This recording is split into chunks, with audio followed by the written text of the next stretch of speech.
The 2025 NCAA March Madness Men's Tournament is back, and this time it is bringing all the feels. The biggest event in college sports tips off March 18th, and you don't want to miss a second of the heart-pumping action. Catch all the clutch shots, big-time plays, upsets, Cinderellas, Blue Bloods, and more. Tune in to the NCAA Men's Division I Basketball Championship March 18th through April 7th on TBS, CBS, TNT, True TV, and Stream on Max. This episode is brought to you by Indeed. When your computer breaks, you don't wait for it to magically start working again. You fix the problem. So why wait to hire the people your company desperately needs? Use Indeed's sponsored jobs to hire top talent fast. And even better, you only pay for results. There's no need to wait. Speed up your hiring with a $75 sponsored job credit at Indeed.com/podcast. Terms and conditions apply.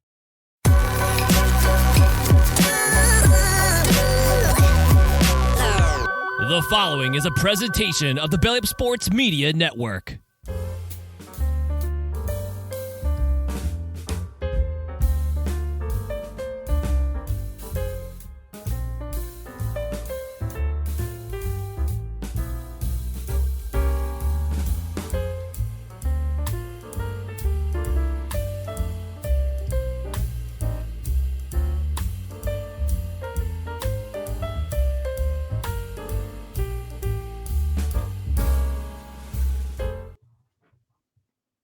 The symbols. I'm gonna pause for love, silence. Yeah, I'm gonna love it. We're putting the I think shout out again to the Kind of Funny podcast for the second straight week. They used to do this on the Game Over Greggy show, the first iteration. They would just pause randomly in the middle of the episode to make the audio listeners question whether something was wrong with their device. They called it the pregnant pause. We did that right at the beginning of the show here. So Yes. But we do it our way, the no credentials required way. That's right, the Saturday Brunch Edition way. Yeah. Which thank you for joining us on the Saturday Brunch Edition of No Credentials Required, where you don't need a press pass to talk sports, or in this case, in this episode, food. We are presented by Belly Up Sports. My name is Ren McCarthy. I'm one of the hosts. To my right is my co-host with the mostest, Dustin Henry. Dustin, how are we doing this morning? I'm doing all right. Hopefully I look better than I did on last night's Seahawks sessions. I think one Staniel Smooth was concerned. If he shows up in the comments, we'll have to talk about it today. But I am very excited, Ryan, not only because I get to sit down with you, which is one of the highlights of my Saturdays and my Tuesday nights. Tune in both times, everybody. And we also, you just pointed it out, we're talking about food. You and I love food. We love to eat. We love to, we both love to make food. For a couple of bachelors, I think both of us can get after it in the kitchen better than the average bear. Maybe. That makes us absolute catches in my mind. That's true. Hello, That's ladies. true. We're here. But I'm very excited to break down every food-related item on the show. We also do have a touch of football news, but I'm going to hand the mic back over to you. How are you this morning, sir? I'm doing all right. You know, it's Saturday. I don't have anything going on after today, which is great. Last night, the Albany, I didn't get a chance to go to the game, but the Albany Firebirds started their AF1 campaign. Ooh. Finally. With a convincing victory over the Southwest Kansas Storm, 78-20. Wow. Yeah. Wow. Awesome. We gotta have friend of the show, Levesque and Gaz. We gotta have both those guys on. Yes, especially Levesque can discuss it all with us. Absolutely. Yeah. I'll have to pay their 69-cent appearance fee, which will be Venmoed to them right before the show, but I'm happy to throw in half of that. We split everything on the show. You can pay 69 cents to Levac. I'll pay 69 cents to guys. All right. That works. All right, and tonight is an important game for the Albany Firewolves because they've been on the kind of had a slow start this year, but they're starting to bring it around, and they're in sniffing distance, no pun intended, of a playoff spot. So yeah, it's exciting times back in upstate New York. It's getting towards the end of the National Lacrosse League season, and the Firebirds they're starting up. So it's great. It's great times. And hey, Valley Cats, they're coming soon too. They're coming back soon. Can't too. wait. So can't wait for the Valley Cats. I'm looking forward to a nice summer's night at the Joe Bruno Stadium. So it's a good time. And I've always said, if we ever had a no credentials required like Creds head meeting, we would do that. We would try to go to a if they're still playing Firewolves game, Firebirds game, and a experience at the ballpark for the Valley Cats. So, but we're gonna get things going, and we'll talk about the menu today on the Saturday brunch, as Dustin mentioned. We're gonna talk about Scotty Scheffler's Masters menu. We're gonna talk about Yankees ballpark offerings. We might try to fit in the list, another edition of the list. We'll try to do that. We'll also talk about Jameis Winston signing with the New York Giants. Last night we got the news that George Foreman passed away. We'll talk about him, and not only his impact on boxing, but also his impact on culture, because that's important too. Yeah, and sure. our favorite athletes to wear the number 21. But before we do that, we'll take care of some things on the business side. We want to make sure you follow us on social media: Facebook, Twitter, Instagram, and YouTube. Just search No Credentials Required, and also check out our other podcasts and written articles at bellyupsports.com. On the podcast side, you can subscribe to the podcast wherever you find podcasts, including Apple Podcasts, Spotify, Spreaker, Amazon Music, iHeart, TuneIn, and Pandora. It's also available on our YouTube page after the show. And get notified on both Twitter and on YouTube. That way you know when live videos are up, when we have clips. Like yesterday, I posted a video I made of an unfortunate happening with the Buffalo Sabres. I'm sorry. I shouldn't have laughed. It was just an organic reaction. I don't mean to twist the knife, Sabres fans. I'm sorry. Oh no, it's for so much stuff that people give me for being a Jets fan and how long we've been in the playoffs. Yeah, I'm pretty sure Buffalo fans are the same, are feeling the same way. So, but at least they have the Bills. They do have the Bills, yes, and they have their quarterback for a very long time with that re-extension. So yes. On the podcast side, you can subscribe to the podcast wherever you find podcasts. You can also rate, leave us a 5-star rating would be helpful. If you're on a platform where you can, leave a review. Also, leave a comment in the comment section on Spotify and on YouTube. Like I said, we'll be live on YouTube, but this will be replayed on Belly Up Sports YouTube page. So you'll be able to catch the audio version, which will be uploaded on our RSS feed through Megaphone. So you'll definitely want to check that out. But in the meantime, rate, review, comment. We're a live show on Saturdays at 10 a.m. Eastern, although we had to push it up a little bit today. Dustin had some technical difficulties with his French press. I did. That's not a euphemism. That actually happened. Yeah. Yeah. And we're on Tuesdays at 6:30 p.m. Eastern. Throughout, we're covering sports, we're covering culture, we're covering food, but we're a live show. And we want to hear you in the comment section, whether you're watching on Twitter, whether you're watching on our YouTube page, whether you're watching on today. We're on the Belly Up Sports Facebook page, so comment there as well. And I know it's been a long week for the both of us, Dustin, work wise, but this time of the show always lifts my spirit. Lift us up. It's chime time. Hallelujah.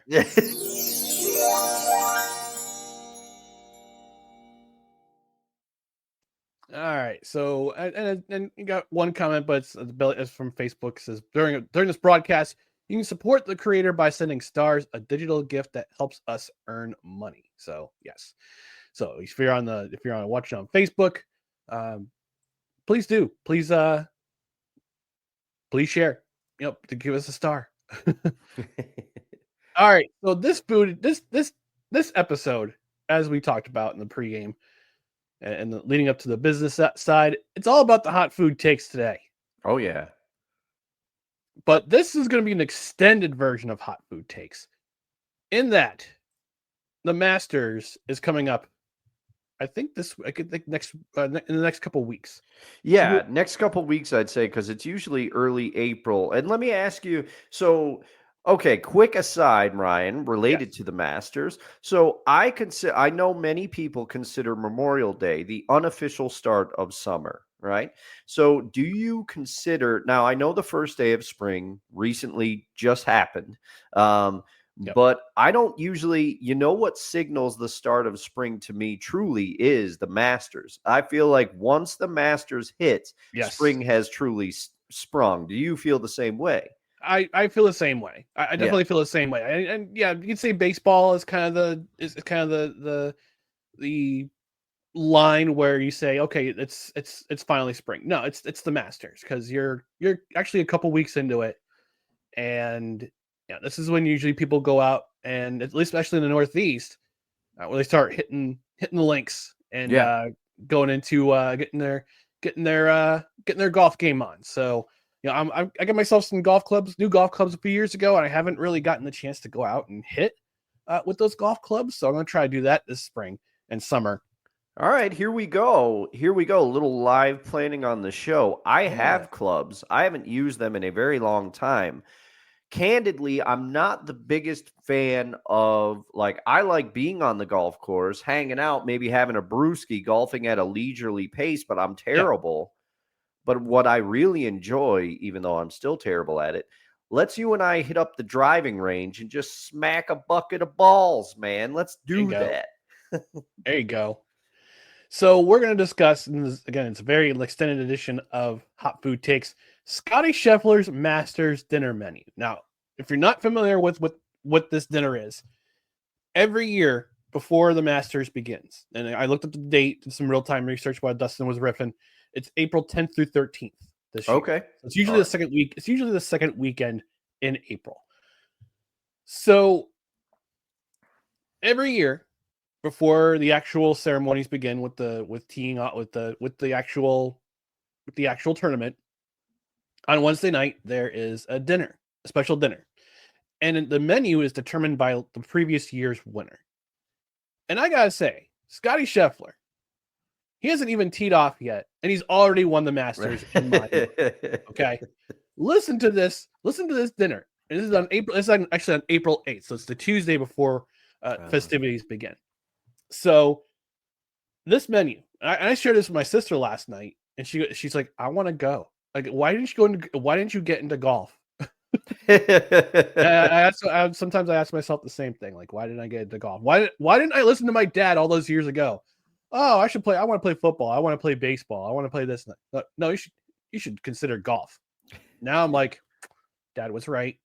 Well, I believe, just a quick aside, if people want to go back into the archives and check it out, I believe in addition of the list, we did our our bucket list items, and I think the Masters was on there for some of us. Yes. So on April 8th, it's the Masters Club dinner, and here's his menu. We're starting with the appetizers. This is the appetizers, all right?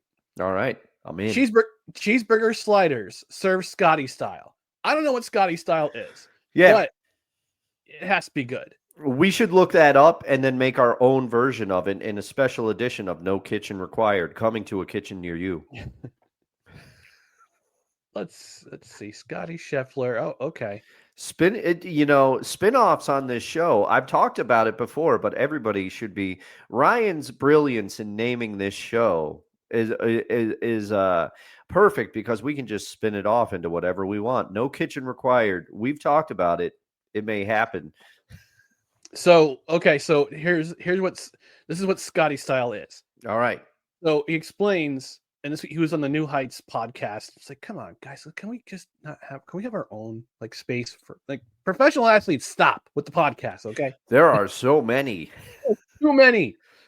He says, and he says, I quote, and this is on the Masters this is on masters.com. It says, it was simple as cheeseburgers is my favorite food. I don't eat them off. I don't eat them now as often as I did when I was a kid. Mm-hmm. Watch a little bit more of what I eat now, but Scotty style, I always put the fries on my burger, and that's what Scotty style is. Okay. All right. I'm willing to try that for sure. I've actually tried. I've actually tried Permanente Brothers. If you're not familiar with what Permanente Brothers is, it's a brisket sandwich, or pastrami sandwich, where they put in slaw, I think apple cider vinegar, Okay. cheese, and French fries, and it's all in the sandwich. Oh, that sounds good. I've heard the Yes. name before, but I've never had it. It's a Pittsburgh institution, Okay. but I had it in Hershey. I went a couple of years ago down to Hershey and had myself a late night snack with a Permanente Brothers sandwich with an Iron City Light brew. Oh, nice. Well, isn't there a minor league Pittsburgh affiliate where the food options are insane at the minor league ballpark? I'm trying to remember if it's Altona or one of their other, affiliates, because I think Altona's their AA, if I remember correctly. The Altoona Curve. Yeah, the Altoona Curve. Yeah, I don't know if I don't know if it's there, but I remember Tristan Cockraff and Eric Carabell used to talk about it. There was like one from the ESPN Fantasy Baseball podcast, which is no longer, but there was one particular ballpark where the food options were just crazy. And I think it might have been in Pittsburgh. I'm not 100% sure, though, or close to Pittsburgh. We'll have to look that up and do a bonus episode of hot food takes. Yeah. So appetizers continuing. Cheeseburger sliders served Scotty style. That's a cheeseburger with French fries in them. Then firecracker shrimp with sweet Thai chili and sriracha mayo. I'm down with that, too. And then Papa Chef's meatball and ravioli bites with pecorino cheese and tomato basil sauce. I would, what are they going to do? Because I would legitimately show up and they'd be like, oh, sir, which appetizer would you like? And I would say all of them. Bring me all of them right now. Yes. Hold the mayo for me. Then we go to the first course. This is first course. Texas style chili with cheddar cheese, jalapenos, and corn chips. That's the way for me. Texas chili, correct me if I'm wrong, Ryan, but it means no beans. I'm a fan of Texas chili for real. It is chili con carne. Almost like con carnage. Chili con carne. Well, you got to make up your own chili now. That's what my chili is called. I call it chili con carnage. Shout out to regular ordinary Swedish mealtime for that name idea. So that's the first course. Then we have the main course. And eat your choice of either wood-fired cowboy ribeye or blackened redfish, served with family-style macaroni and cheese, jalapeno cream corn, soy glazed Brussels sprouts, and chipotle lime roasted sweet potatoes. Okay, so for me, this is the easiest one. I mean, the redfish, I would try it. I had a visceral reaction because when you said red, if you went with red snapper, I was going to be like, no, I'm not doing it. Because red snapper, I worked at the Price Chopper Seafood Department back in the day. Red snapper is the most annoying fish to prep. Its skin is very resilient. It's a lot of work to deal with it. But I will say, this is easy for me. I'm going that cowboy ribeye all day. That's my option right there. And then dessert. Warm chocolate chip skillet cookie with vanilla bean ice cream. This is the move. This is the move right here. I love those. Shout out to a place that's right down the road from me, BJ's Brew House. They do skillet cookie. If you haven't had it, Ryan, you got to go. They have the Pazookies. We've ordered from there. That's right. We haven't had the Pazookies. Oh, the Pazookies. I've had them before. They got different options. All right, that's it. We're going and we're having a few brews. I'm making a lot of plans this episode because we got things to check off here. We do. You were good. We got to make a return trip to the Speckled Pig because you and I did not get to try as many items on the menu as we wanted to at that fine establishment. But I know BJ's, I'll say it, they're not on the level of the speckled pig, but the Pizookie is the truth, man. That's what I've heard. That's what I've heard. And I'm already making a bet in my local sports book for Scotty Scheffler to be the outright winner of the Masters.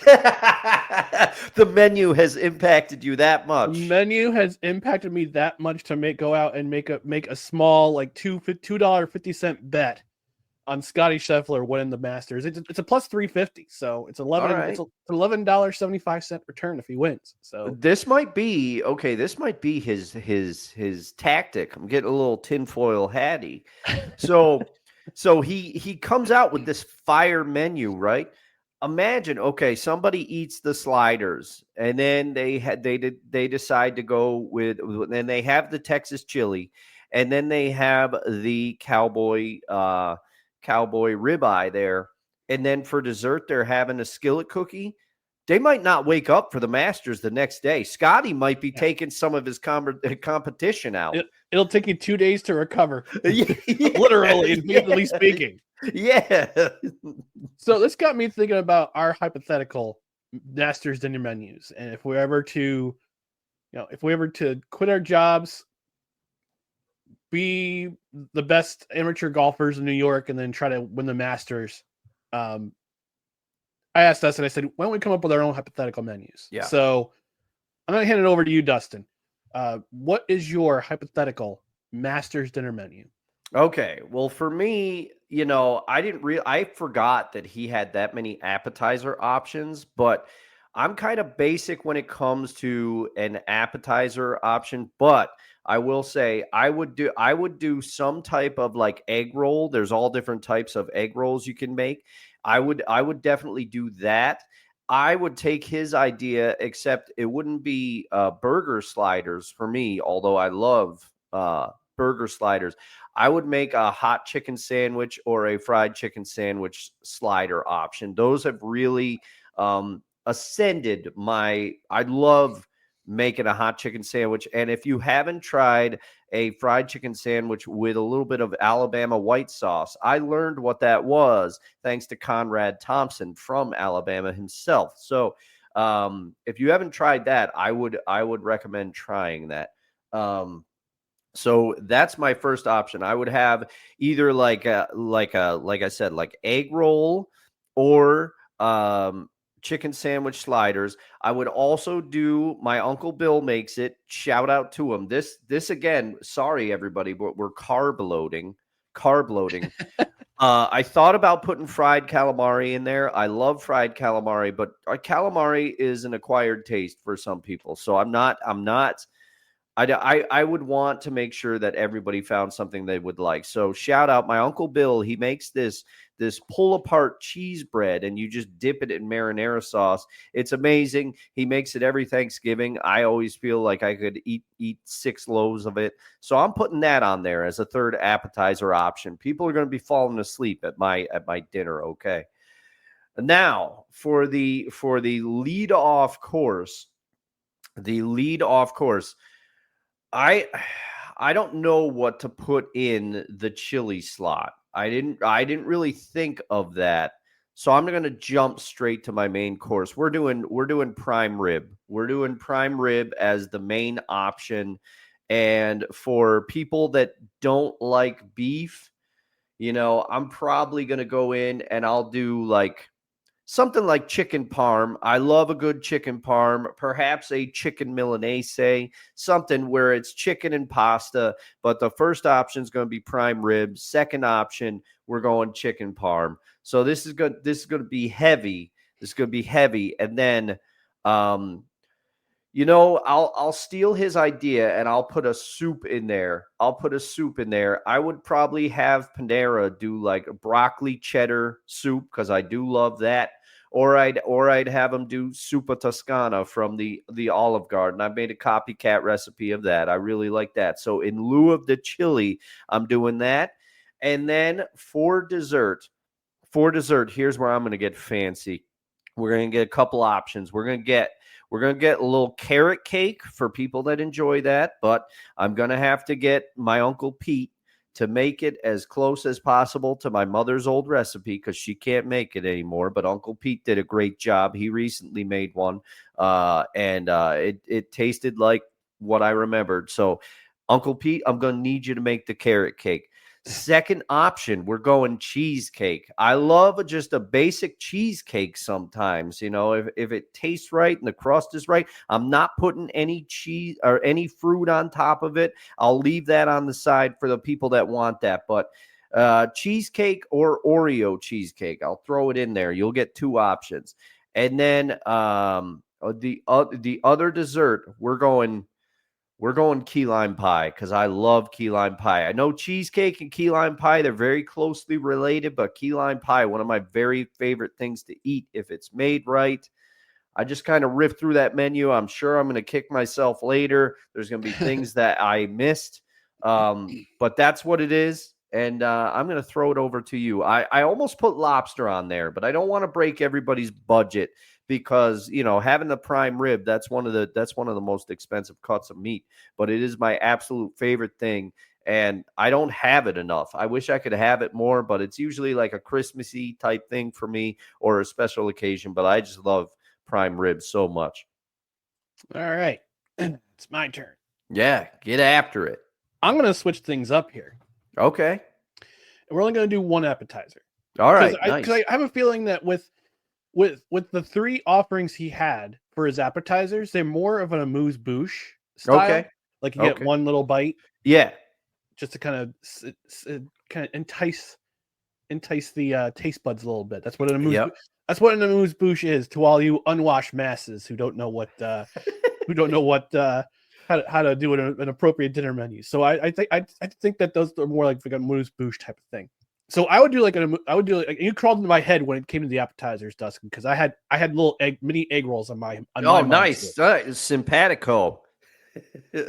So I had like a little egg roll, like a mini egg roll as an amuse-bouche. Just kind of entice the senses, get the little taste buds rolling, riggedy rolling there.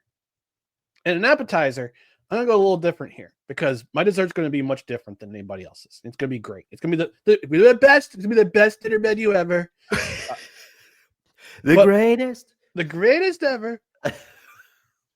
But for an appetizer, I'm gonna do grilled salad. Now, hear me out. If you haven't had grilled salad, this is basically what grilled salad is. You're taking your romaine lettuce, and you're just basically getting some hearts of romaine, and the big stalk of romaine lettuce, and you just put it on the grill, not for too long, because if you put it for too long, you totally take out the moisture, and it's gonna burn. It's not gonna be right. So it's got to get basically a nice light sear.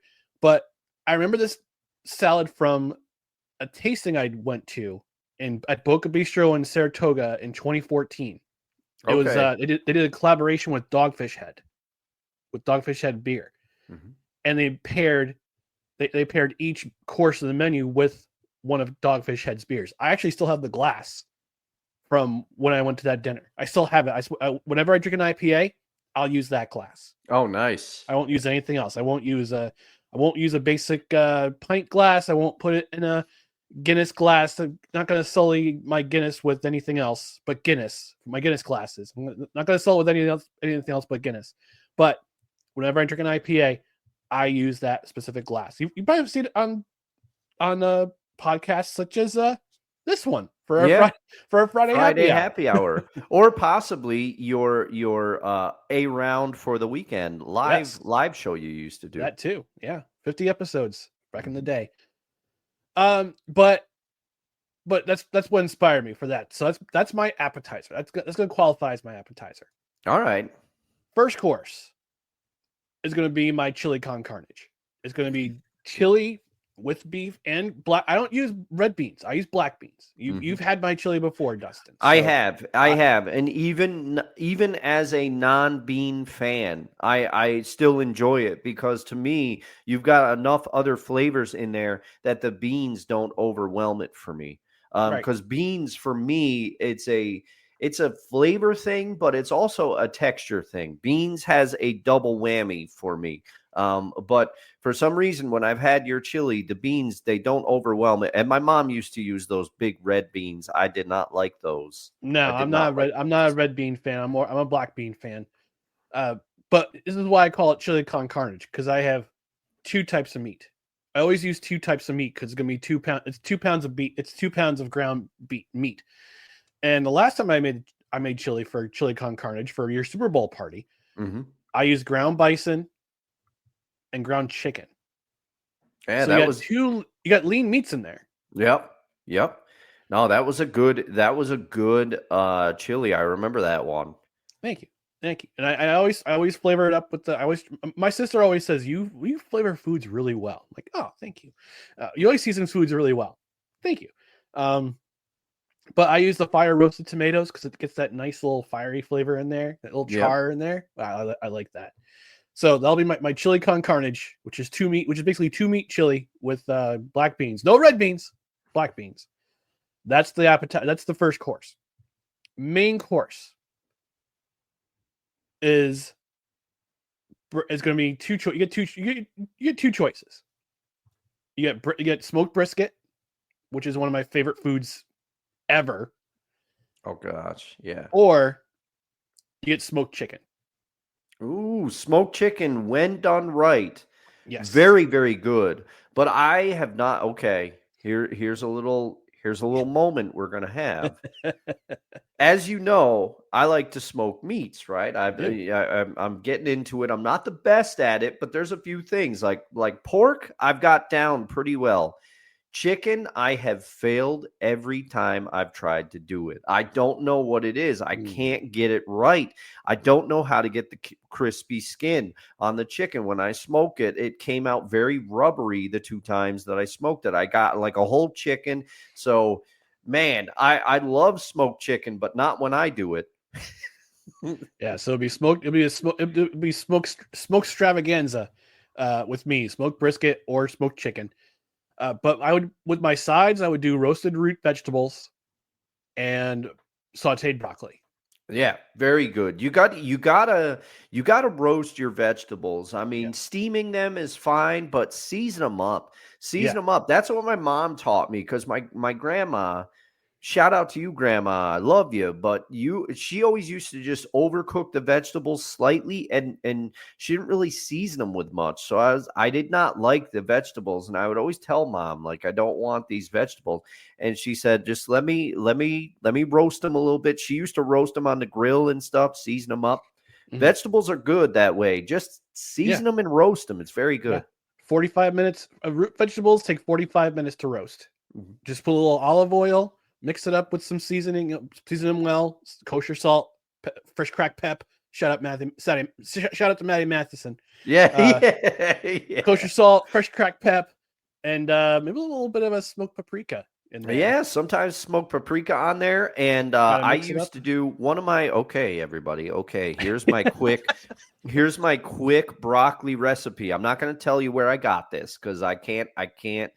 They don't exist anymore where I used to work. But here's what they used to do. You can't reveal his sources. They used to do salt, and I'll give you a major hint. This used to go on a broccoli pizza. When broccoli pizza was done, this is how they used to season them, and I've just carried that on. It was a little olive oil, it was salt, it was pepper, it was garlic powder, and it was crushed red pepper and Italian seasoning. And you season up your broccoli like that and cook it, you're going to have a good time. There you go. So that's dinner. Dessert. I'm going to do a little plate offering. Ooh. Dessert 3 ways. So we're going to do mini donuts. Oh, that's a classic. Love that. Mini cinnamon mini apple cider donuts. Okay. Little sliver cheesecake and a little sliver of my boozy blondies. Oh, okay. All right. Yeah, I've had the boozy blondies.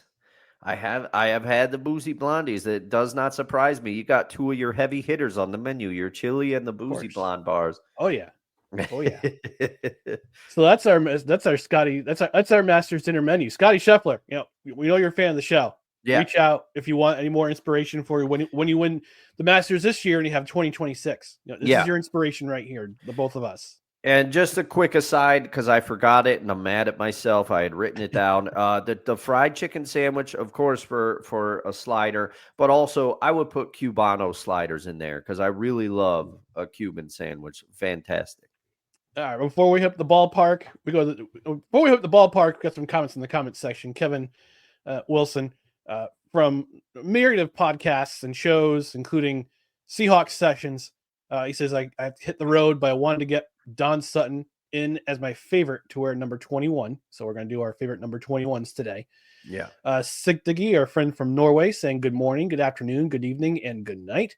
He also says when it comes to 21, Kevin Garnett comes to mind. Will I choose Kevin Garnett as my favorite 21? Anything is possible. I had to do it. That's okay. Everyone remembers that. All right, we're going to go to the ballpark and talk about the New York Yankees. New York Yankees? The New York Yankees! Ruth, Gehrig, DiMaggio, Mantle, Costanza? Yeah, go ahead. I gotta get it going. I mean, I love that quote so many times, but calling it now, maybe I'll say his name and he appears. But Ryan, we got to get together. I have Amazon Prime, and if the Yankees are still doing the Prime games on Fridays, got to be you, my Uncle Al, Aunt Bob, get together for a little bit of a Yankees Prime Day at my house, the New York Yankees. We'll watch some games. I believe I looked it up while you were talking about it, and yes, they are on Prime this year. All right. With the subscription. So there will be 21 games on Prime this year. All right. We'll definitely watch a couple.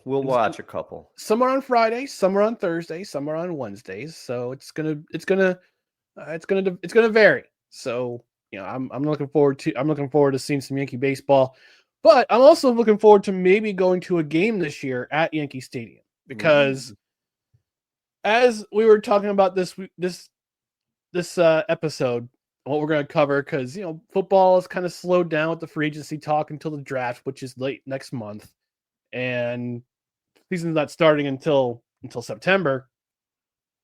I think and with baseball not kicking off until first pitch is on Thursday. The official first pitch is on Thursday. So, Kevin.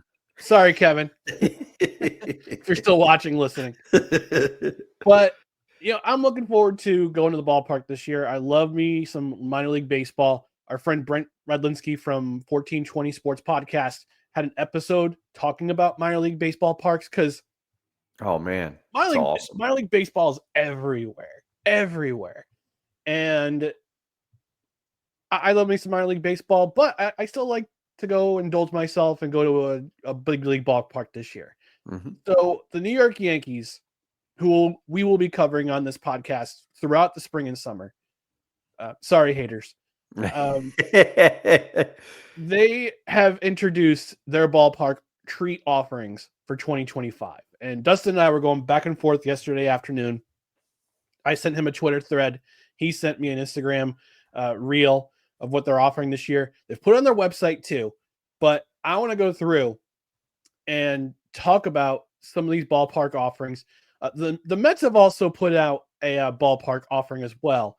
We'll get to that in a moment. Yeah, I would not get very far. We'll talk about it, but I would not get very far. I think you would do better than me. Yeah, you're there. Well, I'll reveal my secret as to how to get through all of them. So okay, let's talk about the Yankees, the ballpark treats for 2025, and this is absolutely nuts what they're offering. Now, of course, they're going to charge you an arm and a leg. For every single one of these items. Oh my God! Yeah, but they'll probably be worth it. So let's talk about and they've got their. Here's what's cool about each ballpark. The ballpark now, it's not just a regular hot dog, popcorn, soda / beer, but they've got some other stuff in the offering, right? So you got your Nathan's hot dogs, you got your Sabrett's hot dogs. By the way, Dustin, Nathan's or Sabrett's? Go. Sabrett's. Agreed. I'm going Sabrett's. I mean, Sabrett's was, I'm not sure if it still is, but Sabrett's was the official hot dog of Yankee Stadium for many moons. Now, I have no issue with Nathan's. I'll eat a Nathan's hot dog, but Sabrett's is my number one. Number two, Hembold's hot dogs. That's a semi-local thing. I think Yes. Hembold's was out of Pennsylvania, Hembold's, yeah. but They serve them at the at Joe Bruno Stadium for the Tri-City Valley Cats. yeah, delicious. yeah. And also Ted's fish fry. That's what they used to use back in the day. Not sure if they still do. We'll have to find out. Yeah, yeah. We'll find out this year. But yeah, Yankees offer both Sabrett's and Nathan's. I would go Sabrett's with the hot dogs, but Nathan's, those crinkle cut fries, man. Yep, I do. I normally do not prefer the crinkle cut fries, but there's some, like, I'm not going to get them from Arby's or the curly fries or whatever. But the way Nathan's does them, I like them. Yeah, and they're also offering Street Bird by Marcus Samuelsson. If you don't know who Marcus Samuelsson is, he is from Sweden. He's a great chef. Came to New York, goes back and forth, commutes between New York and Stockholm. But he's got his chicken recipes featuring spicy chicken wings, fried chicken and waffle, chicken tenders and fries, and the bird dog, which is new for 2025. It's a foot-long hot dog on a toasted bun topped with his chicken tenders, garlic aioli, pickles, and street bird cheese sauce. I'm going to tell you, I'm all over this. When I saw a picture of this, I was like, I don't even know what that is, but I'm eating it. That's what it is. So this is all new for 2025, by the way. So the Yankees continuing in 2025. They're partnering with Bondi Sushi. So this is only in their Audi Club or Audi Club, however you pronounce it. Right. The four rings, they go this way, horizontally. So Yankees, if you purchase an Audi ticket, which means like it's in the Audi Club, which is indoors, and you can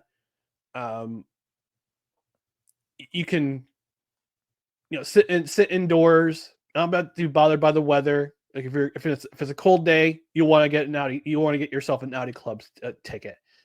But it's offered in the Audi Club, or you can make a reservation for a pregame meal. And it's just basically a sushi. It's a sushi station. Yeah. With nigiri, hot and crispy hand rolls, sashimi, or craveable crispy rice.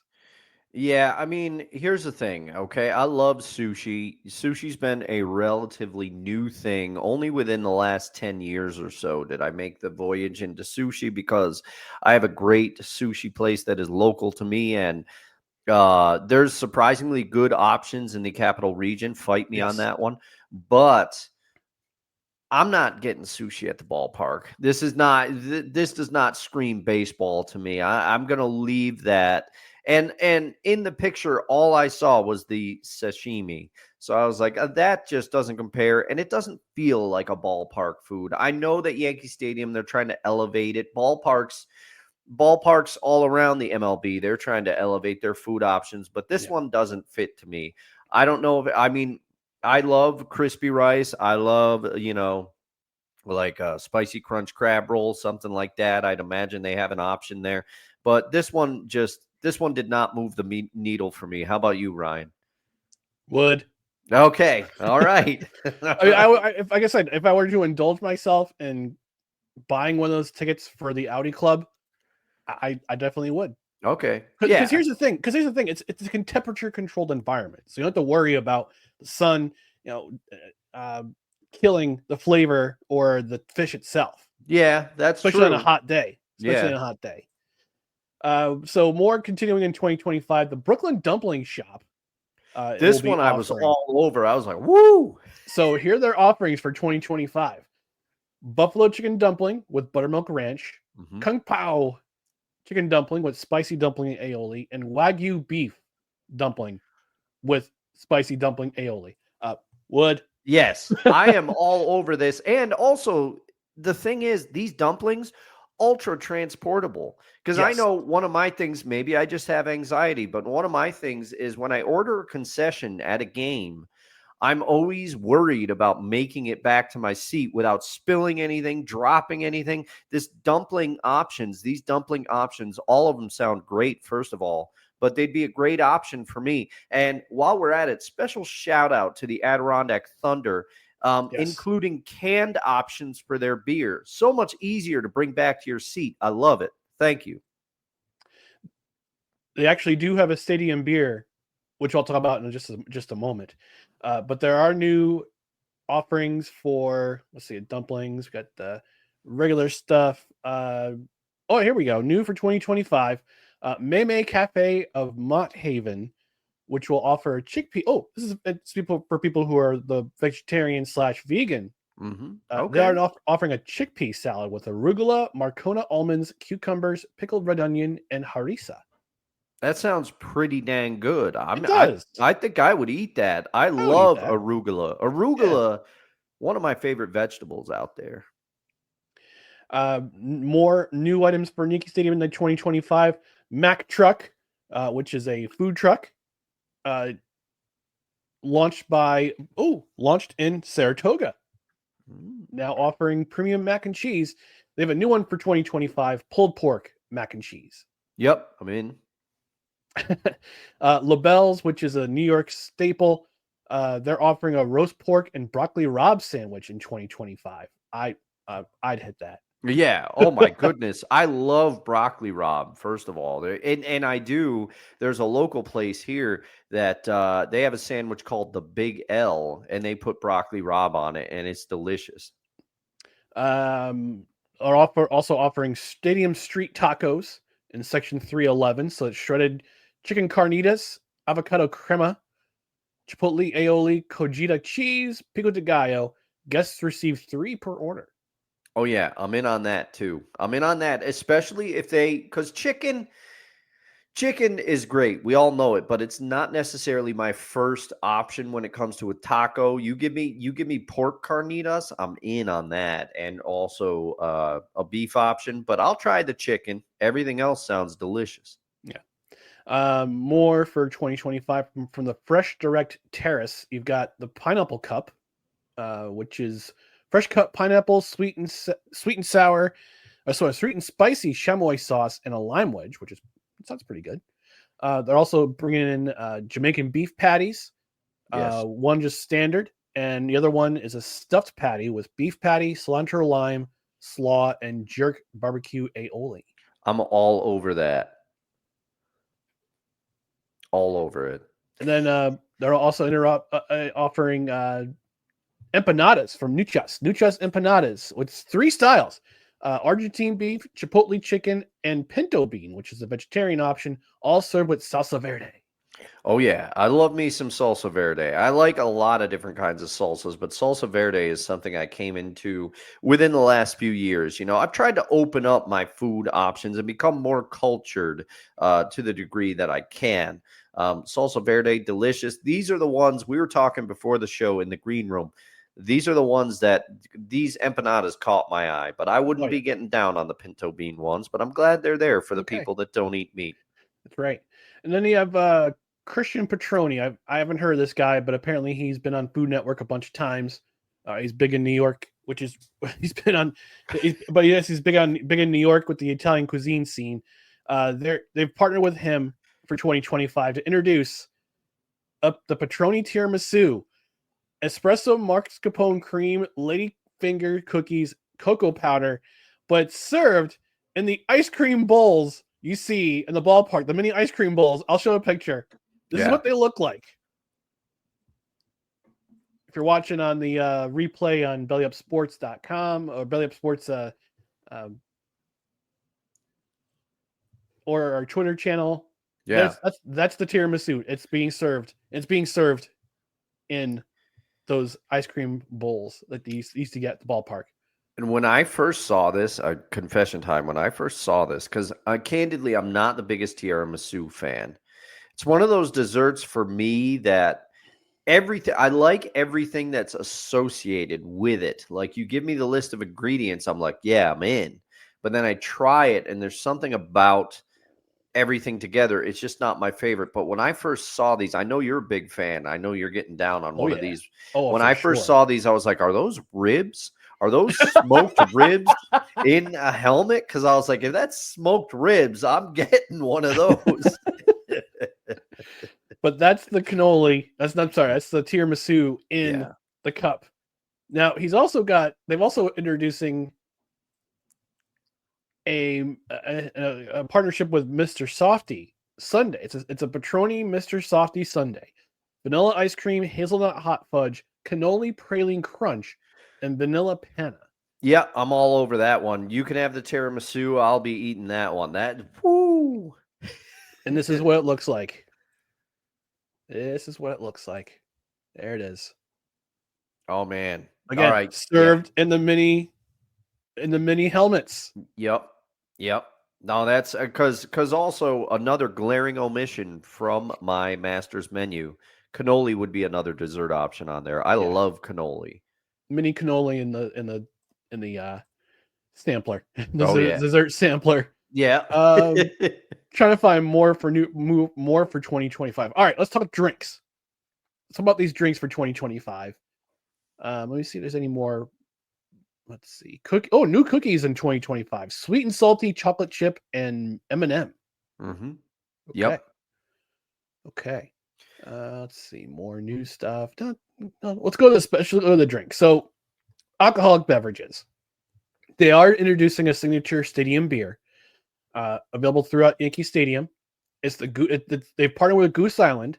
Oh, Goose Island, very good. Yes, but I'm surprised because Goose Island, Chicago-based. Yes, and now owned by InBev. So the Goose Island's New York Legendary Ale, and this is the description: a crisp, aromatic, and fruity golden ale with brilliant clarity. Its slight sweetness from two-row barley and wheat malts are balanced with light bitterness from Mount Hood and Hallertau hops. Brewed in Baldwinsville, New York, and available in draft and 25-ounce cans. Okay. Yeah, I'm trying that. Yep, Hopefully it makes its way to beverage centers around the area too, so we can try it as well. Yes, like the Pinstripe Pilsner did. With what's that?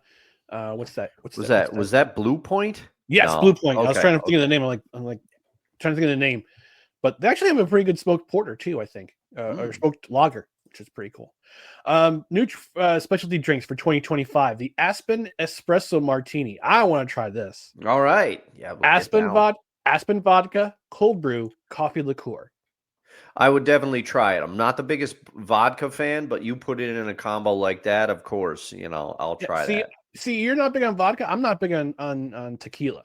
Yeah, I'm not big on tequila either. Whiskey's my main cocktail. If we were to do cocktails for our dinner menu, I'm going old fashions all day. Love that. But yeah, I would definitely try this. The vodka. So is vodka your number one spirit if you had to choose one? Is it no, mine is whiskey. Okay, all right. Mine so is we're whiskey. both in the same boat. I should have known that. They do have a whiskey cocktail, the Tully Ball, which is not new for 2025, but it's Tullamore Dew Irish whiskey, ginger beer, and lemon. Okay, I would try that one for sure. I'd try that. I might have to do an overnight for this. Yeah, I should have known. I should have known that whiskey was your number one because I will never forget that you're like, I'll pour us some of this. I was like, yeah, let's try this. Your pour was heavy. I was like, I can't drive after this. I think mine were 3 or 4 fingers. It was 4 fingers. It was like Japanese whiskey I bought for your birthday. Yes, it's good. I still have some of it. We'll have to have a little bit more the next time you're in the neck of the woods here. So quickly transitioning for more spirits in 2025, the Bronx Tale, which is actually available. It says available on tap. Oh man. So yeah, this is gonna be flowing like wine in Aspen. The Bronx Tale. Grey Goose vodka, blueberry liqueur, and lemonade. Yeah, I would try that. That sounds delightful, especially on a hot day. And that's a great name for the cocktail. I mean, yes. Come on. And it's BRONXTAIL. Ooh, okay. All right. Okay. The gin fielder, Hendrick's gin, lime juice, cucumber, and mint. I would try that too. Your sister would probably like that one. Oh, yeah. I mean, candidly, she's not watching right now, and hopefully she wouldn't take this as an insult. But there's not much that my sister would turn down in the spirit world. She's adventurous that way. She likes to try everything. Yeah. And then the last one, the two rum. This is really hard to say. Yeah. 2 rum home run. Bacardi light rum, Bacardi spiced rum, passion fruit, and pink lemonade. I'd give that a shot, but I'm not a big try a rum sip. guy. I'd try a sip. The passion fruit's kind of throwing me off. Yeah.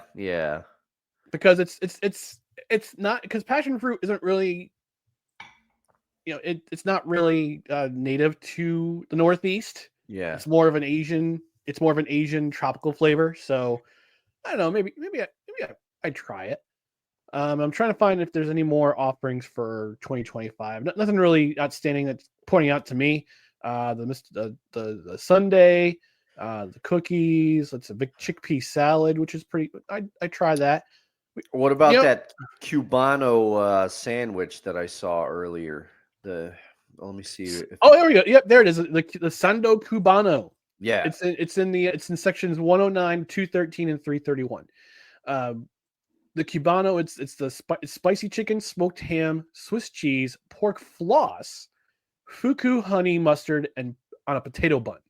Yeah, I mean, I would be all over this, but the inclusion of the chicken is a little weird to me because usually the base of a Cubano, I'm surprised because every other element of the Cubano is there, but the base of Cubano is pork and ham. So to have chicken and ham is a little different, but I give that a shot. Spicy chicken. It's a spicy chicken, though. Yeah. I would order one of those and be quite happy, I'd imagine. Yeah. All right. Well, so that's the ballpark offerings for the Yankees in 2025. Ryan and I are going to go to the ballpark. We're going to spend whatever it is on the tickets and then like $1,000 on the food. Look, if I can get my paperwork in as a DBA, we can write these off. We can write these expenses off. What's this? A Cubano sandwich? Yeah. Dad, it's a write-off. It's a write-off, okay? It's a write-off. So, but it's not just the New York Yankees who are doing something new.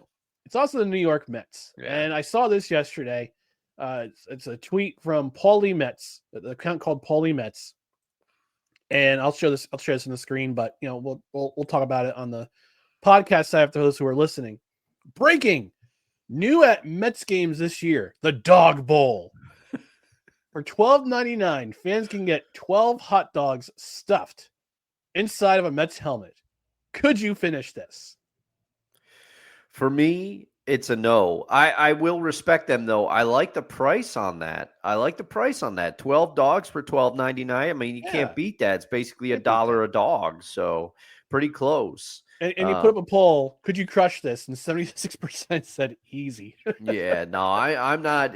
I'm not in the easy camp, but I understand. I might be able to get through about 5 of them. But I understand you have a technique that you're going to lay on us. Your technique for beating this, for vanquishing this food foe. Okay, so as the reigning, defending, undisputed Glizzy champion of 104.5, the team, we need Bruce Buffer, New York. The reigning. I need Paul Heyman. I'm a Paul Heyman guy. I got to have Paul Heyman introduce me as such. All right. But as the reigning, defending, undisputed Glizzy champion of 104.5, the team in Schenectady, New York, and that I'm the only champion. And Levac can attest to this. I polished off 9 hot dogs in the span of about 10 minutes. Mm-hmm. During a hot dog eating contest back in the day as an intern. All right, so you were basically a minute dog pace. That's what you were doing, yeah. But for 12 hot dogs and a 9-inning game, you got to pace yourself out. And here's why. Here's what you can do. For the first 3 innings, you eat 1 hot dog on the top, 1 hot dog on the bottom of the inning. For the first 3 innings. So that is your 6 right there. Yeah. And then you pace it out the rest of the game, only 1 hot dog per full inning, the rest of the way, including the 9th inning. Okay. If it goes to the extras, you won't be hungry. Yeah. Yeah. But I would not drink beer. No, you can. Beer will fill you up too much. Beer will fill you up. I would drink water instead. Yeah. But no soft drinks either, because soft drinks, if I remember correctly, for some of these techniques for the professional eaters, it'll only be water. It won't be anything, or be very watered down lemonade. because the sugar will fill up your stomach too. Mm-hmm. Because if you drink soda like a Coke or Mountain Dew or Sprite, the sugar will fill up your stomach and make you feel like you're full. And you don't want to do that. No. So you want water, or what you want to do is like get yourself a cup of ice and a bottle of lemonade and just pour that into the cup of ice, but nice and watered down so the sweetness gets cut out and you can pace yourself. So yeah, two hot dogs for the first full inning, for the first 3 innings, and then 1 hot dog every inning up until the end of the game. Now, if you want to do 2 hot dogs per inning, that'll last you to the 6th inning, and then you have room to get like some ice cream or another treat or a beer or even a beer. Mm-hmm. That's my strategy. So yeah, I'd crush this. All right. But I will say, if I see you dipping the buns in water, I'm not going to do that. I'm not a psycho. Yeah. All right, we're going to take our network mandated commercial break. When we come back, we're going to talk about we're going to go back into the free agency tracker. We're going to talk about George Foreman and his passing. Oh, sorry, I forgot to end it. This has been this edition of Hot Food, this extended edition. Oh, yeah. Hot Food Takes. An hour edition of Hot Food Takes. Yes. I love it. I love it. This is what's crazy about this time of year, because we're in the in-between. We get to talk about whatever we want, and we hope you enjoy it as much as we do, because we get to take this show in whatever direction. And it's true. Yeah. And if you don't like it, get your own podcast. Okay. All right. So we're going to take our network mandated commercial break. When we come back, talk about Jameis Winston signing with the Giants, talk about George Foreman's passing. We'll also reveal our favorite athletes to wear the number 21. So stand by and stay tuned for more No Credentials Required. This episode of No Credentials Required is brought to you by Invader Coffee. For the coffee lover who wants good, quality coffee with no bullshit and no filler, Invader Coffee is an ultra-premium, veteran-owned coffee company proudly delivering only the best coffee your hard-earned money can buy. They aim to only serve the highest quality, organic, air-roasted coffee beans sourced from free trade farms all over the world. They keep things simple. The best coffee at an affordable price in order to provide you with the value you deserve for your morning boost. 100% fair trade, 100% organic coffee beans, 100% air-roasted, 100% money-back guarantee. Visit invadercoffee.com, enter promo code BELLYUP at checkout, and receive 15% off your order. That's right, folks. Dustin came back quickly. I had to. I forgot to bring my French press in. I had a refill. The only coffee that's going in our mugs this morning for the Saturday morning brunch, most Saturdays actually, is Invader Coffee. Oh, I got the wrong banner up. And that one. Okay. So I chose this week. It actually came in yesterday. So this is the first batch I'm drinking. I'm drinking the T-Max Organic Blend, which I've never tried before. I haven't in all the years that Invader Coffee has been a sponsor. I've never had the T-Max Invader Coffee. And this is the organic blend. I'll read the description from the website, which is in the description. It's our affiliate link for the website. Feeling like a productive panda stuck in slow motion, roar back into life with T-Max Organic Blend. This powerful organic potion is a secret weapon of go-getters and doers. Time to kick procrastination in the teeth and get done. T-Max Blaze Ops, this is what I'm drinking, is a bold, full-flavored blend and probably our most metal roast in the entire lineup. T-Max doesn't give you GSD. You won't have a choice but to GSD after downing a solid full mugful. I don't know what GSD is. Oh, I don't know what that is. Get stuff done. Oh, okay. There we go. We figured it out. See, it's a military acronym. So I'm not in the military, so I'm Anyway, this roast features a label design sketched by Pat Mack himself. Not Pat McAfee. I suspect Pat Mack, the founder of Invader Coffee. Not for the timid or the unmotivated. And I'm definitely not. That's why I'm drinking this morning. And because we believe in quality without compromise, our T-Max Organic Blend is made from 100% fair trade and organic Ethiopian and Indonesian beans, air roasted for a smoother, more nuanced cup. At Invader Coffee, we keep things simple. The best coffee at an affordable price. We source our beans, as the handsome voiceover man said. Pretty much everything in there. And he says, our Team Max organic blend embodies this commitment, serving a daily reminder of the superior coffee experience that awaits you every morning. So why wait? Embrace your bold side, make a statement about your commitment to quality coffee. Let our Team Max organic blend be the vessel that carries you into each day. I might have to try that blend now. It's Oh, yeah. like you, it's one of the few that I had not tried yet. But I got a notification too via email because Invader's always on top of it. Yeah. I got a notification that the Outsider blend is back in stock. So I may have to order some of that after the show because that is also one of the few that I have not tried. Every single blend, and this is not hyperbole, okay? Every single blend I've tried, I like. There are some blends that I would only have on a special occasion or once in a while, but I've liked every single blend I have. One of my favorites is still in my cup. I still have some leftovers because, like I said, I hoard it like a dragon.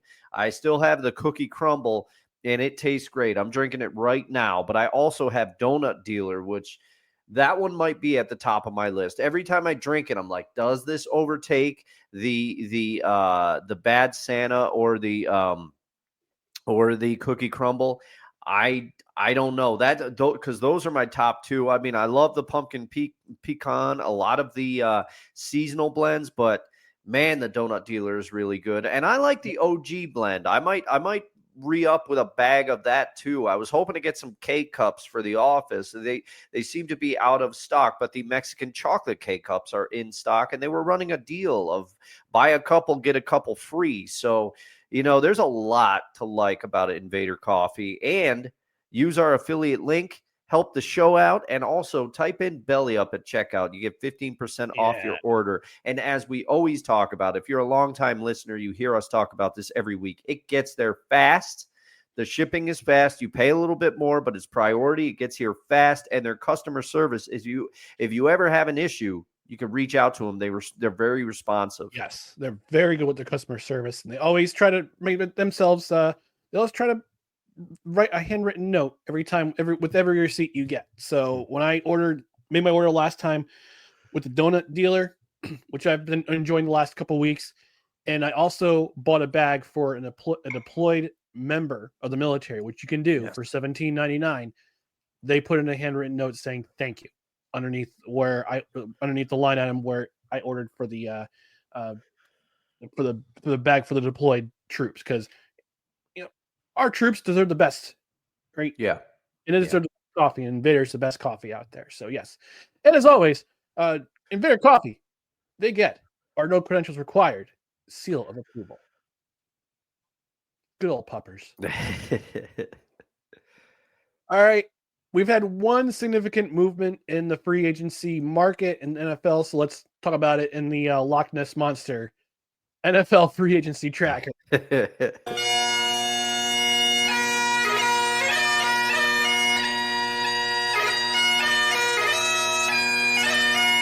I need about 350. And the move you're talking about, Ryan, is River Carcraft signing with the Seahawks. That's right. Did I say banner, bozo? Did I say on last night's episode we'll have to see how he flows within the offense? Yes. Let the river run. Anyway. Daniel was not happy with me for that one. Oh, bother. Jameis Winston, one of the few remaining quarterbacks still out there in free agency, along with Russell Wilson and Aaron Rodgers. He announced yesterday, and the New York Giants, actually a lot of other media outlets announced that Jameis Winston would be signing with the New York Giants. I don't know the details of the contract, but let's do some research and find out. But he posted on his Twitter yesterday, and he said, and I quote, "Start spreading the news." He puts W in capital in a capital letter. Mm-hmm. Now here's now I'm looking at his Twitter, and his link goes to fultonfishmarket.com/free crab. Oh man. Okay. He's all right. He's got a sense of humor about the crab leg thing. So according to the NFL, This is per Tom Pelissero.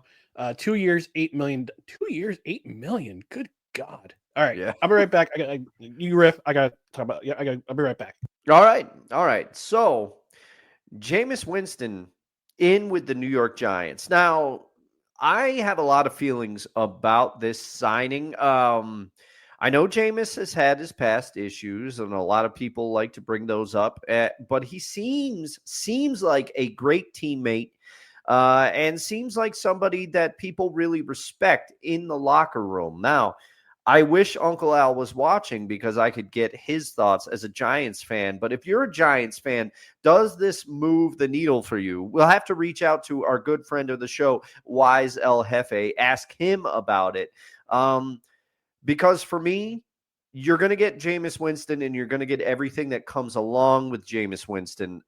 He's probably going to get sacked a fair bit behind that Giants offensive line as presently constructed, because if I remember correctly, a lot of the members of that Giants offensive line were part of the offensive line when Matthew Stafford was in Detroit, and he got sacked an awful lot. So I think there could be some trouble with the sacks this year in New York. But hear me out. I do think Jameis Winston will provide elevated quarterback play compared to what they had last year, should he become the starter. I'm not sure if Drew Lock is still there. I would have to research whether Drew Lock is still retained by the Giants. And, of course, they have New Jersey's own Tommy DeVito down there still, as far as I know. But I think Jameis comes away with this job as it's presently constructed. Sounds like they signed him to be their starter. He's going to throw a lot of TDs. Jameis can throw the ball better than people give him credit for, but the problem is he also can throw a lot of interceptions too. He's going to take some gambles. He's going to try some things. So you're going to get all of that with Jameis Winston.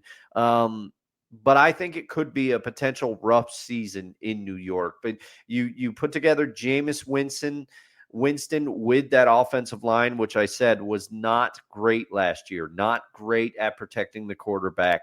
So this could be a rough season in New York if you're a Giants fan. But I don't think the Giants have high expectations. And if you're a Giants fan, I mean, I can't speak for the team. I can't speak for ownership, but this move, I mean, I understand that they were kind of in on Matthew Stafford. They were in on Aaron Rodgers, although I did not think Aaron Rodgers would sign there. Apparently, he had a meeting with the Steelers yesterday that lasted about yesterday or maybe the day before. I can't remember. He had a meeting with the Steelers that lasted about 6 hours. But, once I heard that Jameis Winston was going to visit the Giants, I thought that they might go this direction. I understand Russell Wilson also visited the Giants, but Jameis is a bit younger, if memory serves. But I think this could spell trouble. There's going to be some highs because Jameis, like I said, he can throw the ball better than people realize. He's going to throw a fair number of touchdowns. Also, he'll get Malik Neighbors the ball. He will do that. But Jameis also throws a lot of picks. And like I said, Ryan, I don't know if you heard any of what I was saying, but behind that offensive line in New York, this could be trouble.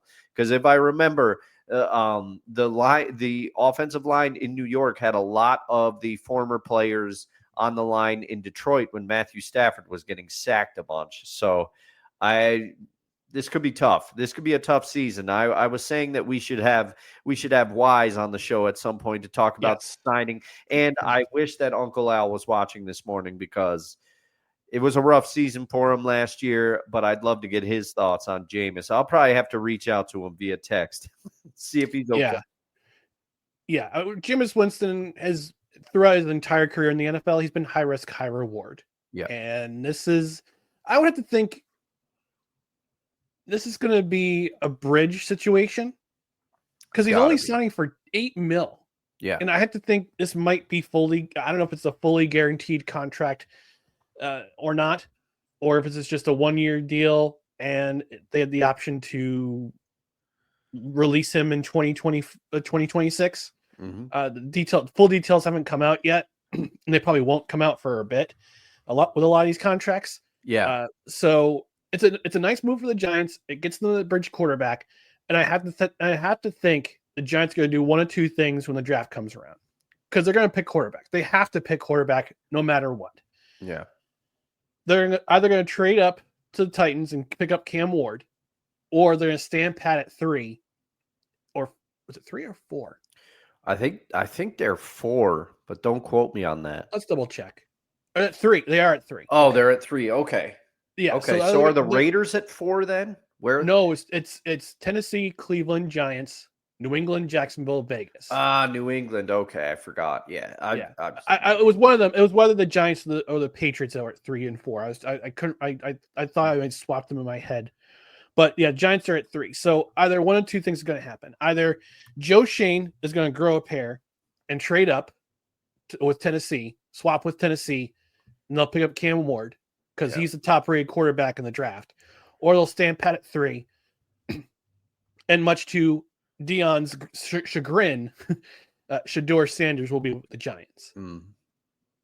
Because that was one of the teams that was not on Deion Sanders' quote list of teams he wanted his son to go to. I think it was the 49ers. Basically all the teams he played for were on his list. Yeah. But here's the thing. Do you think if the Giants draft Shedeur and stand pat at 3, like you said, which of course means they're not going to your Jets at number 7, which I think we laughed about that, but it's also the Jets have Justin Fields now, and I think they've solved their quarterback problem for now. But if Shedeur goes there, do you think Deion, and this is just off the top of my head, Eli Manning did not want to play for the Chargers, and he and his dad, they did that swap. They essentially forced that swap. Do you think, and also John Elway famously did it to the Colts. He said he would go play for the Yankees if the Colts drafted him. So do you think that the Sanders family pulls a similar move if the Giants pull the trigger and bring him to New York at number 3? I'd probably have to think so, because it would not be out of Deion's scope of wanting all the attention. Of trying to pull this kind of move. So I don't know. We'll see. It's to be determined. Personally, I think Shedeur will be happy with whoever picks him, because that way he gets from my understanding, the way the contracts work with rookie contracts in the NFL is that the higher you're selected, the bigger your paycheck is. Yes.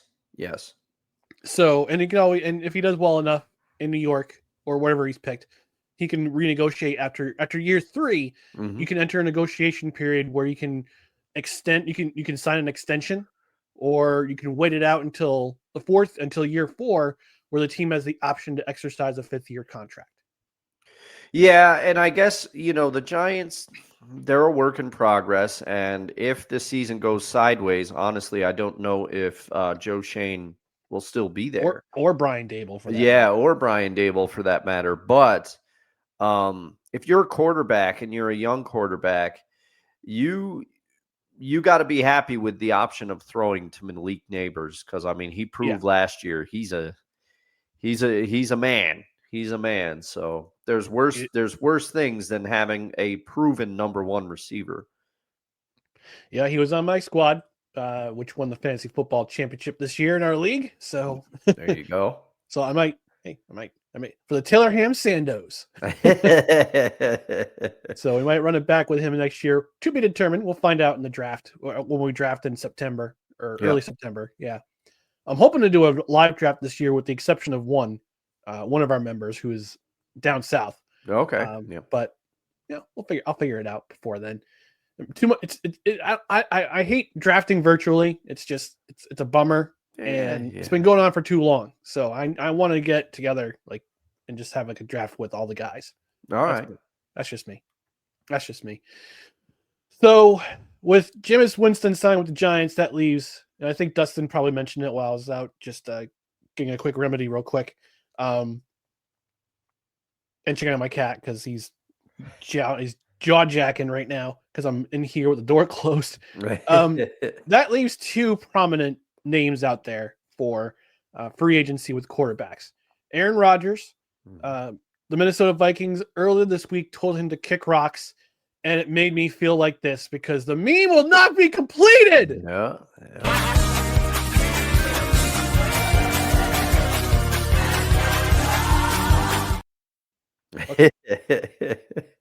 The whole clip is 100. It's a minute 4, so Yeah. first few minutes, first few seconds, but it made me feel like that because thank God the meme will not be completed, and that made me so happy to hear the Minnesota Vikings will not pursue Aaron Rodgers as the number 2 quarterback because they're standing firm. And from what I understand, they've actually rejected trade offers for JJ McCarthy. No relief. Yeah, So, there were stand by teams him. that were interested, and I'm not surprised by that at all. They invested a high pick in him. Yeah, they actually swapped with the Jets this year. In last year's draft, they actually swapped places to get him at 10, and the Jets picked up Olufashinu at 11, which turned out pretty well until he got hurt, of course. But yeah, Aaron Rodgers is out there. He, as Dustin probably mentioned, he met with the Steelers, had a nice little meeting yesterday, and I guess from what I understand, there's a contract on the table, but it's up to Aaron Rodgers to sign it. So I have to figure first, if you're a Steelers fan, you got to wonder what's going on with management because they made that trade for DK Metcalf, and it's going to put him next to George Pickens, and I think there's going to be a fight sometime in the future between the both of them as to who gets the ball. But at the same time, who's throwing the ball? Yeah. This is part of what I talked about on Seahawks sessions last night, and mostly from the DK things. DK said that he wanted to go to a contender. Well, guess what, DK? You were on a 10-win team last year, and if you think that the Steelers situation, because apparently Staniel told me that he came out with some quotes that basically said the grass is greener. You think the grass is greener in Pittsburgh? I got a couple things for you. One, you're in a tougher division than you would be in Seattle. Now, both Staniel and I agreed that the Rams are probably the kings of the division next year as things are presently constructed. But the Steelers, even with the addition of Aaron Rodgers, they're probably going to be fighting for third place in the division because you got the Ravens and you got the Bengals, both teams who I think are better than the Steelers, definitely offensively. Defensively, Cam Hayward and the Steelers defense are going to have things to say about it. But I feel like at this stage in his career, Geno Smith was throwing the ball to DK last year, and I said it to you, and I said it last night, and I want to pose the question to you. A lot of people are probably going to come after me for this point, but do you really think that Aaron Rodgers at this stage in his career is that much better than Geno Smith throwing the football? Is the gulf that wide? Because based off of name value, people are going to sit there and they're going to say, oh, yes, it is. And I'm here to tell you, probably not. Not at this stage. I don't know. And it's the jury for myself. It's the jury still out. But I'll say this one thing in regards to Aaron Rodgers. You'll be playing on grass at least 12 times a year next year. Yeah. Not to worry about that awful turf at the fake MetLife turf. Stadium. Yeah, creeping up on you, which I guess it's like playing on. It's the point where it's playing on like you're playing on AstroTurf because that turf is terrible. Yeah, at MetLife Stadium. So you'll be playing 8 games in. You'll be playing 8 games in Pittsburgh at Heinz Field. I still refuse to call it the other stadium name they have for it. I call it Heinz Field. It's Heinz Field still. You play 8 games at Heinz Field. You play 1 game at Cleveland Brown Stadium. You play 1 game at Paul Brown Stadium. And you'll play 1 game at M&T Bank Stadium. Yeah. So that's 10 games you'll have. I apologize. You'll have 10 games where it's natural grass, or at least a hybrid of natural grass and turf. So there's a selling point right there. But yeah, you have to worry about other personalities in that locker room, such as George Pickens and DK Metcalf, and if you're not throwing the ball, you're gonna get talked at in the media. Oh, for sure, because both DK and George Pickens, they want to be the alpha. They want to be the number one guy, and you can't have two number ones. Because even in Philly, where there was a lot of controversy earlier this year, are they getting along?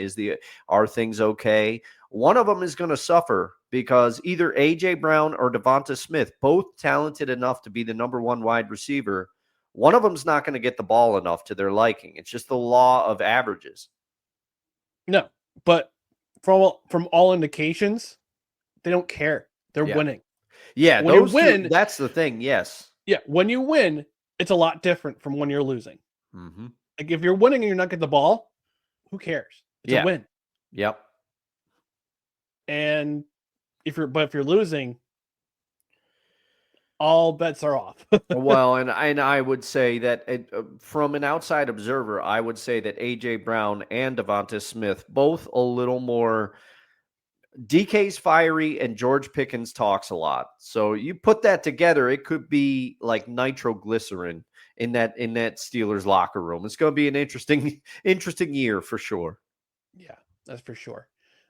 In regards to Russell Wilson, I'll be quick because we're approaching an hour and a half now. We got two more topics to cover. The food. I think Russell Wilson still has options out there. I think he still might have the opportunity with that only $8 million going to Jameis Winston. I think he might wind up in New York anyway. But does he really want to be a second stringer or third stringer and just be a bridge quarterback? Yeah. You've also got your options in Cleveland as well. Yeah, that's Cleveland. Or you come back to Pittsburgh. Yeah, could do it, I guess. Could do it. But if I know Russ the way that I think I do, I don't think he wants to be second banana. I think he probably still feels that he has enough to be a starter in this league, which at points it looked like it in Pittsburgh last year, and then at points it looked like he didn't. So which version would a team get if they signed Russell Wilson? We'll have to find out. But guess what? At the end of the day, you're still getting paid that money that the Broncos were paying you before they released you. Oh, yeah. You can retire in style. He could, yeah. All right. So we're going to move on to very quickly. Last night, it was the news came out that George Foreman, legendary boxer and cultural figure, passed away at the age of 78. You can't say a whole lot of. It's not enough words to say how much of an impact George Foreman had on the sport of boxing. Yes, with all the matches he had with Muhammad Ali and Joe Frazier, and also his big comeback in the early 90s. Yes, that's what I remember. Yes, yeah, but also an impact on culture with the invention of the George Foreman Grill. Yes, I had the lean, mean, fat grilling machine, and my mother had it growing up. It was a phenomenon. One of the things that I first brought to college because you couldn't have a toaster oven in your dorm room, the George Foreman Grill. I had it there, and we were using it. Just a phenomenon, and probably what he is more known for now. And like you said, Ryan, to come back, I think he was in his early 40s when he did that comeback and became the world champion, the heavyweight world champion one more time. I saw a clip this morning on Super 70 Sports. Shout out Ricky Cobb, one of my favorite Twitter accounts. I posted about a minute and a half clip of his knockout of Michael Moore. Foreman was 45 years old. 45, okay. Yeah. He was way behind in the 10th round when he knocked out then 27-year-old Michael Moore. Yeah. Still had the power for sure. And one of my favorite things, and we don't know if this is true, but reportedly Hulk Hogan once said that he and George Foreman shared the same agent. And back in the day, Hulk Hogan was not available. He said that he got the call first, and he said that if you don't get back to me, I'm going to offer this opportunity to George, but there's 2 appliances. Which one would you like to endorse? One of them's a grill. The other one's a juicer. And Hulk Hogan did not get back to his agent. George Foreman did. And according to Hulk Hogan, the rest is history. George Foreman ended up with the George Foreman Grill, which became an absolute phenomenon. And have you heard of the Hulk Hogan juicer? No. So that's if that story is true, that's always a funny anecdote. But George really, he was everywhere too. He had a career revival in the 90s. He had after that title fight, not only was the George Foreman Grill everywhere, but he was also in other commercials and everything too. Parlayed it into quite the second act. And a lot of people doubted George Foreman when he was coming back, and he proved everybody wrong. As I remember, his championship reign, not that long.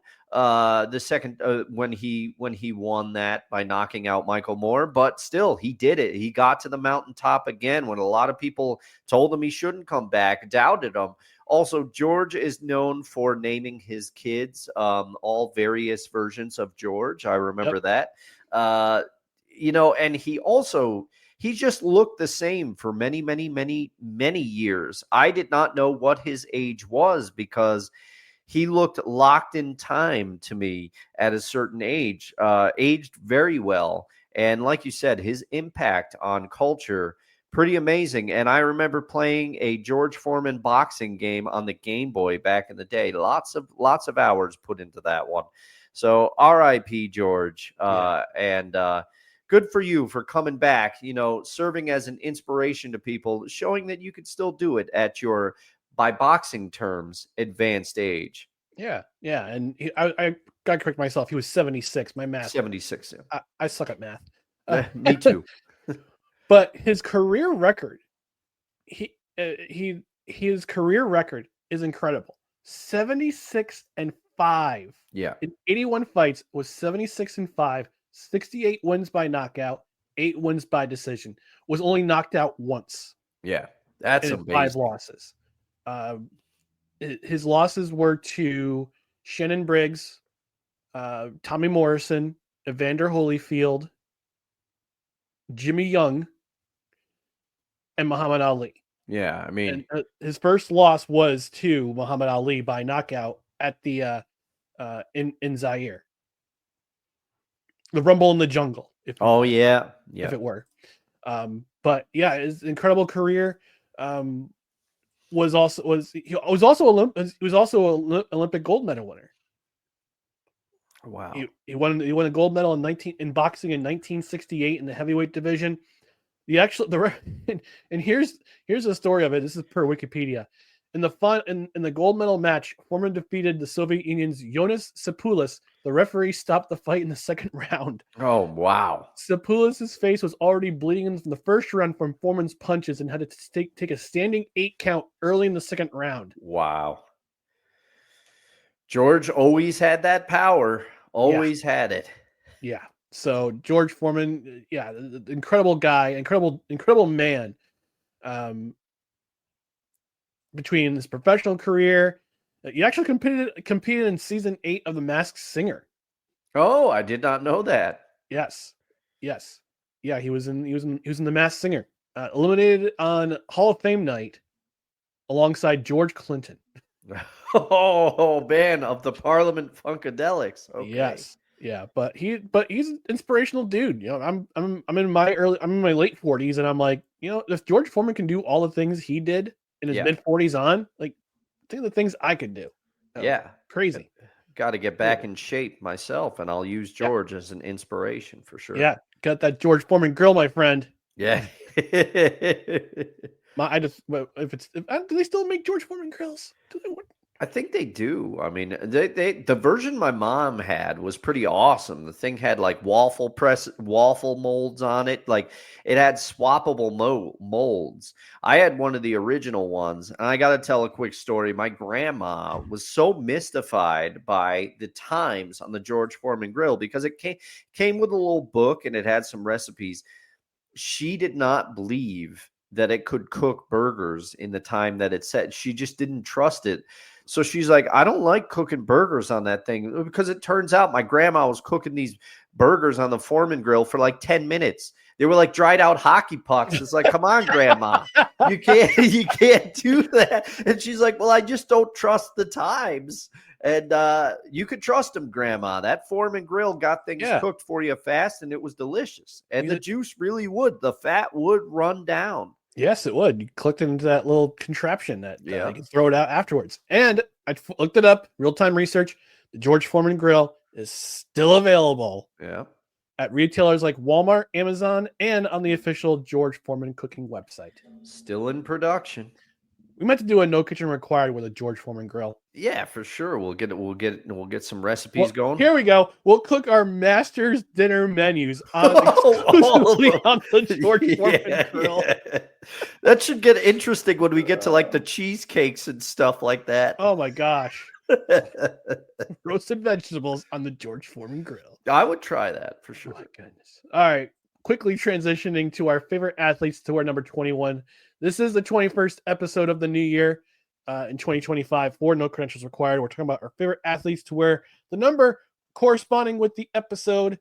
And this is episode 21. So therefore, we are talking about our favorite athletes to ever wear number 21. And we're going to do this really quick because it's been over an hour and a half talking sports, food, and such.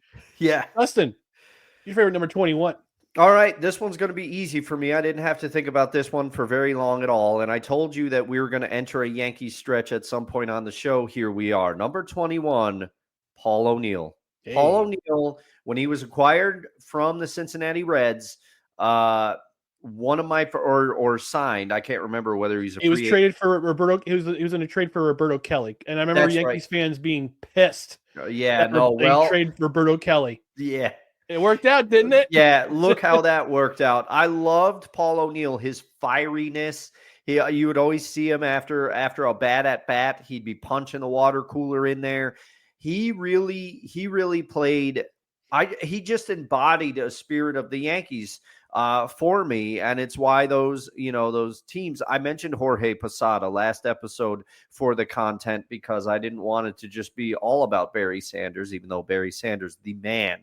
But Paul O'Neill, he just fit in with New York. New York really embraced him once he got to town. And one of my favorite stories, this happened while he was still in Cincinnati. My dad told me this story, and I've always remembered it, that Cincinnati, Paul O'Neill, there was a hit. The game was tied, and there was a hit to right field where Paul O'Neill played, and he knew he wasn't going to get to the ball, so he kicked it out of frustration. Well, the kick went to the cutoff man, and after the game, the manager came up to Paul, or I can't remember whether it was his manager or one of his teammates, and he said, Paul, if you had a little bit more on that cutoff throw, it would have made it, and we possibly could have got the guy at home. And Paul O'Neill said, no, you don't understand. I knew I wasn't going to be able to get to the ball, so I kicked it because I was pissed off.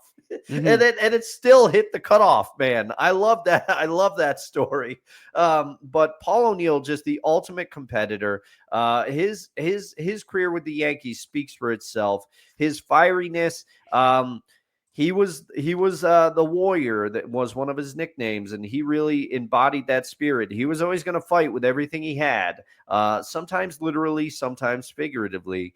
Love Paul O'Neill and his fiery spirit. He's my favorite to wear number 21, and I still miss his name being called out at roll call. And also, I love hearing him call games with Michael Kay. They got a special little chemistry going. I always love when Paulio is opposite Michael Kay. One of my favorite clips, go look it up. It's Michael Kay and Paul O'Neill talking about when a Yankees food vendor drops a plate of cookies in Yankee Stadium. It's one of my favorite clips. Go look that one up.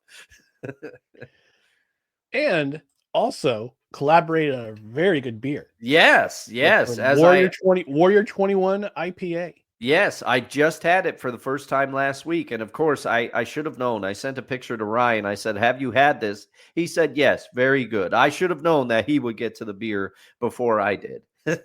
Gotta get to the beer before you do. Yeah, Wolf. It's Wolf and Warrior, Northeast IPA with a special collaboration with Paul O'Neill. It's delightful. If you can get it at your local brewery or local beverage distributor, it's a collab with Citra, Strata, Lotus, and Mosaic hops. Mm-hmm. Huge tropical vibes and a deep orange crushable body. Home run, baby! Yeah, it's very good. Very really good. All right, for my number 21, I'm going to go basketball with this one. All right.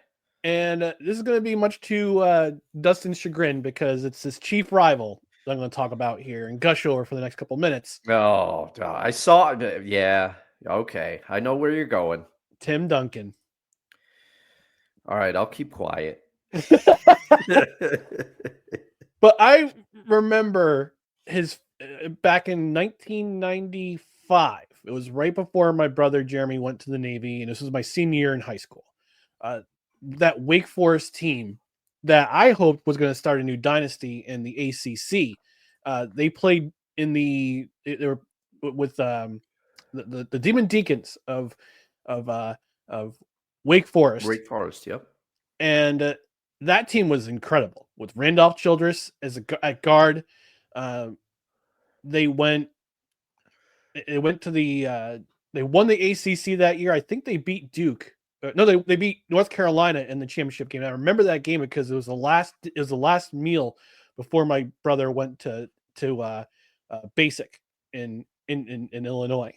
Oh, okay. And we watched that game at our old house in Waterford. Downstairs, we were watching that game and we were just cheering on. We're like, this is awesome, Tim Duncan. And I Randolph Childress was like the guy of that team. Like he was the leader of that team, but you could tell Tim Duncan, I think he was a freshman that year.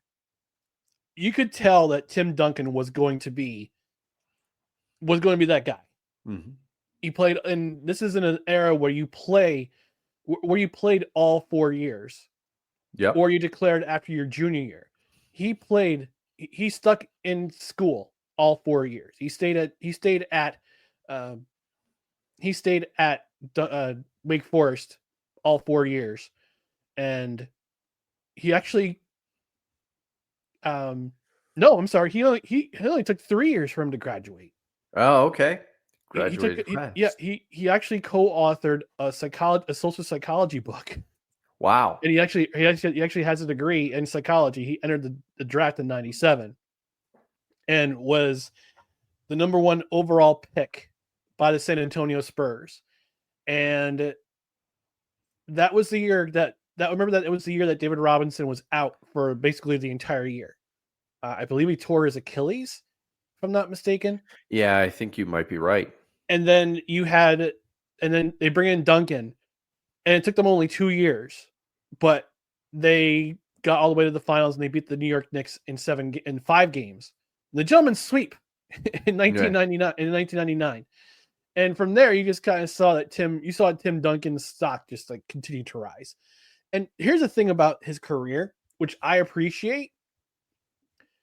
He didn't make it all about himself. He was the ultimate team guy. It's the same thing at Wake Forest. Even though he was the leader of that team for 2 of the years that he was there, he was the most quiet leader ever. Like he led by example. He didn't lead by being like beating your chest and being a macho dude, but he was just that quiet leader, that calm presence in the locker room.